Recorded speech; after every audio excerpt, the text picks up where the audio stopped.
નમસ્કાર વિદ્યાર્થી મિત્રો, સ્વાગત છે તમારું તમારી પોતાની યુટ્યુબ ચેનલ માય ટીચિંગ ક્લાસમાં। આજે આપણે ભણીશું ધોરણ 8 વિષય ગણિત અર્ચિત ગ્રાફ પોથી પાઠ 4માં આલેખ 11।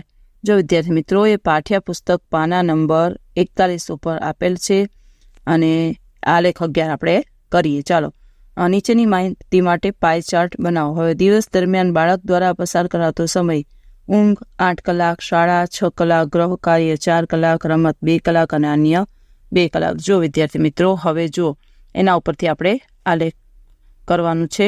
પ્રવૃત્તિ આપેલી છે અને દિવસના 24 કલાક દરમિયાન પ્રવૃત્તિમાં પસાર કરાતો સમય આપેલો છે। પછી અપૂર્ણાંકના પ્રવૃત્તિને અનુલક્ષીને વૃત્તાંશ કોણ આપણે શોધવાનું છે। ચાલો પછી પહેલા છે ઊંઘ। ઊંઘ છે 8 કલાક, તો 8ના છેદમાં કેટલા લેવાના? 24। તો છેદ ઉડાડો, 8 1 8 8 3 24, તો આવશે 1/3।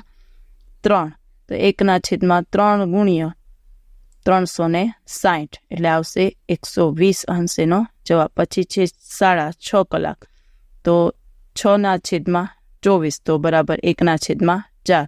તો 1/4 ગુણ્યા 360 બરાબર 90 અંશ। પછી છે ગ્રહ કાર્ય, તો એમાં આવશે 4/24 તો 1/6, તો 1/6 ગુણ્યા 360 બરાબર 60 અંશ, એમાં આવશે વૃત્તાંશ કોણ।